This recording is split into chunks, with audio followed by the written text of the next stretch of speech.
Here he comes. Show force.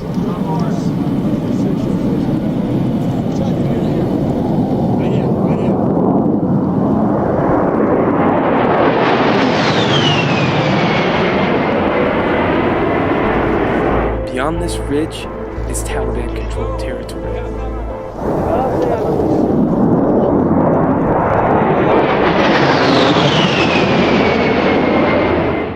These are the men of the U.S. Army's Dragon Troop.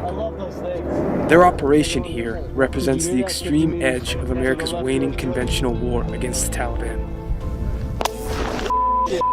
Yeah, it's a sniper.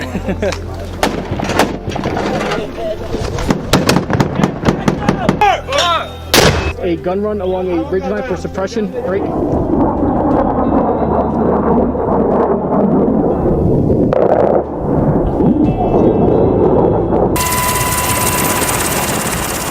This is the Combat Outpost, or COP.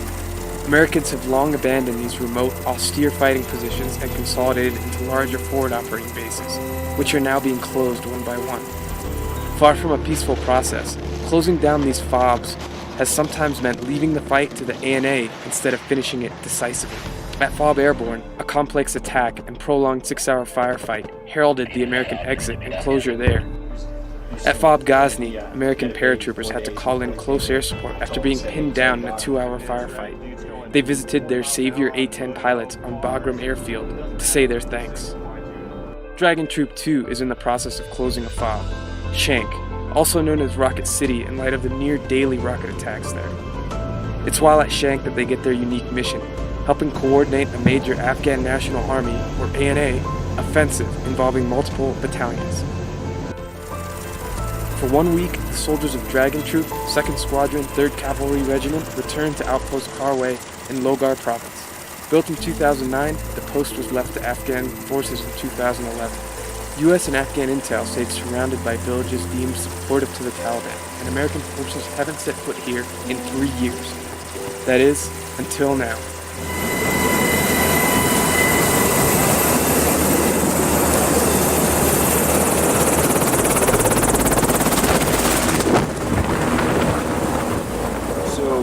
We're at the stage right now in the game where the ANA is pretty much in the lead. We're almost 100% in a support role.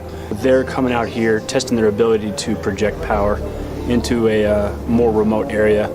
And so how this fits in with the overall strategy in the country is that we're showing the ANA that they can do it. You know, they're having to test their own systems. We're here to help watch and coach where we can. But it's pretty much showing them that they have the ability to. And what this is going to do is it's going to make it safer as we retrograde out for the local population, the ANA, and for the U.S. forces here. Just since they got that confidence, they'll be able to secure the area, allowing us to go.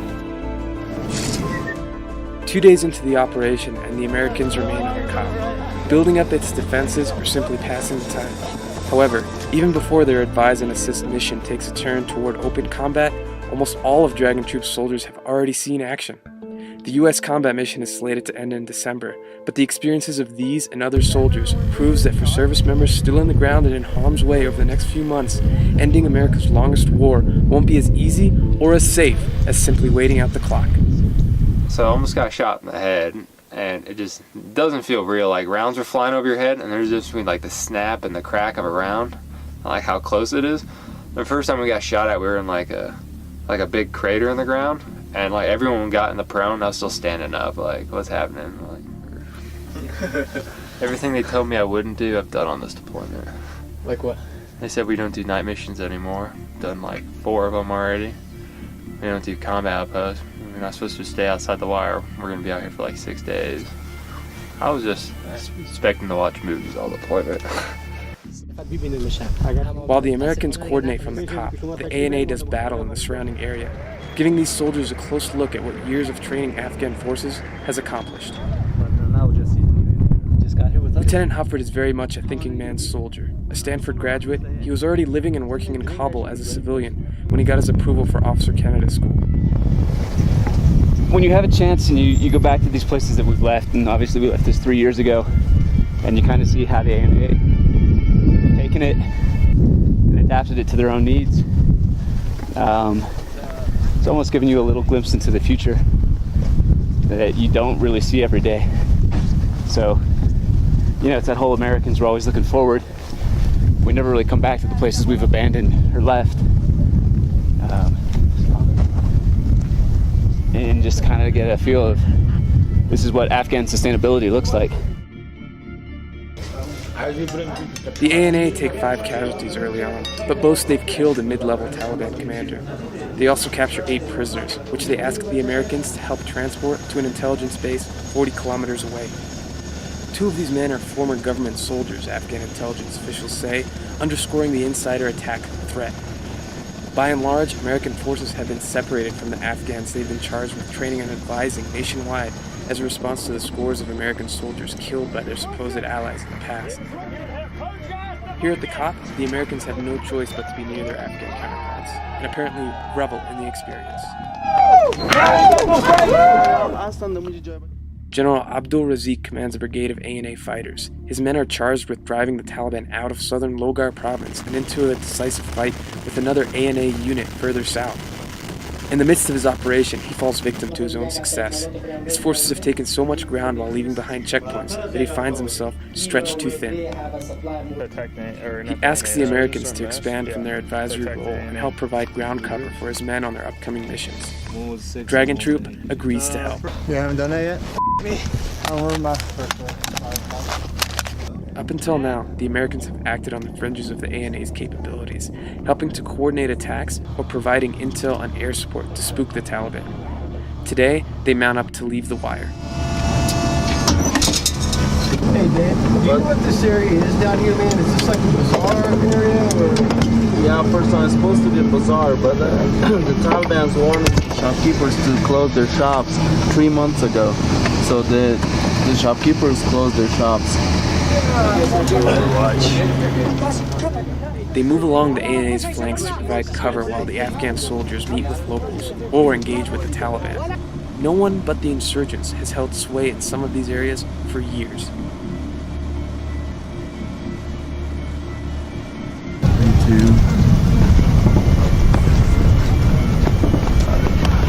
In contact from the same spot. All right, he's running. This guy has telling me he has a weapon. Sergeant Burns and a small team continues ahead of the main force to recon, giving the ANA a heads up to possible Taliban movements spotted through his sniper scope. You want to go where nobody else would want to go. You know, it's where they'd look at that position and say, oh, there's nobody there because it's too nasty or something, you know. That's where I want to be, you know. It's where you can put eyes on that guy and then look out there and be like, oh, surely he's not crawling around to that field. Heads up, right window. Gotcha. Over here. Gotcha. Hey, get that on that window, right there with the gun on that window.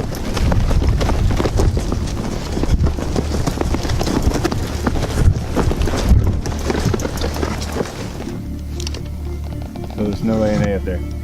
Nope.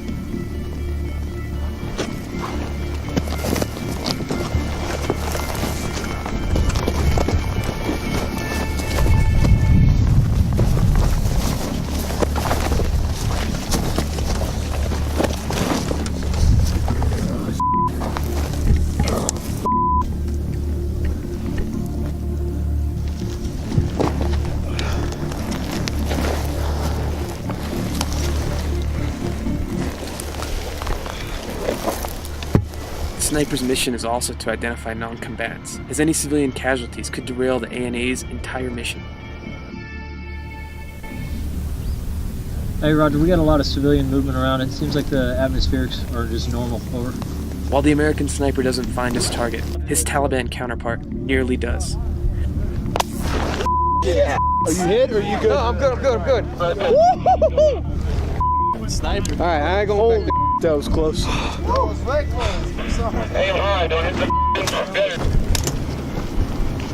Later patrol will find the Taliban sniper's hideout. Apparently, he took a shot from over 1,300 meters away. They find Dragunov sniper and PKM machine gun casings. Lieutenant Hofford searches the basement of this compound.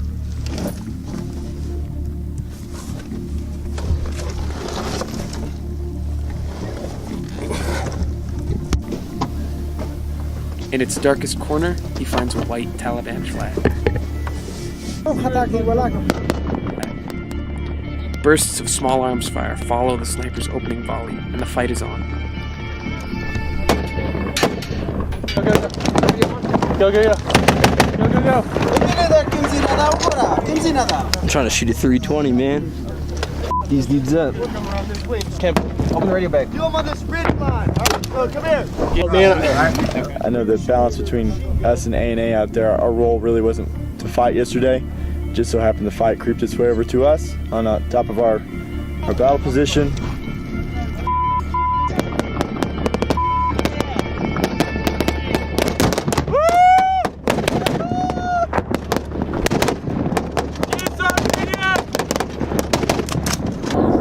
Up until now, coalition aircraft have only had to fly low and fast to scare off the Taliban. This time, with soldiers still pinned down, an F-15 has to unleash suppressive fire from its cannons to stem the insurgents.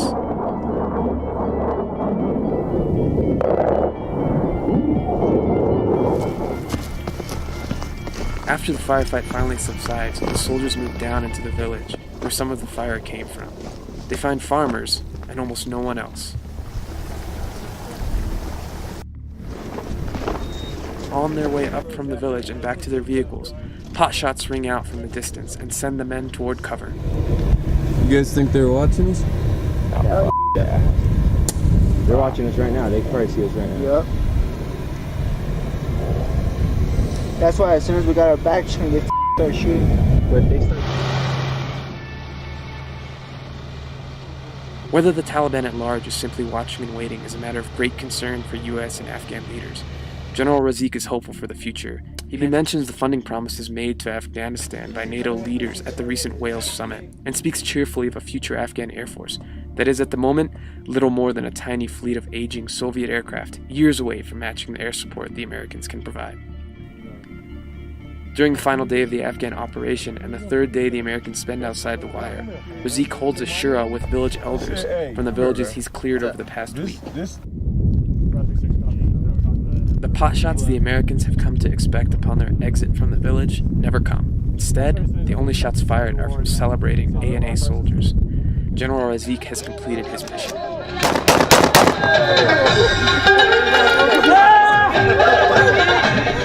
This year's fighting season is drawing to a close, but next year's is a certainty. Also clear is the Afghan army's willingness to fight. They've taken nearly all the casualties inflicted by the Taliban this season, though exact numbers are difficult to pin down. Less certain is how they'll fare without American combat soldiers like the men of Dragon Troop on the ground next summer. Now, in the northern edge of this very province, the Taliban mass in hundreds, and A&A control of checkpoints there is in constant flux. But here, today, in this corner of Logar, the future seems bright. It isn't exactly quiet,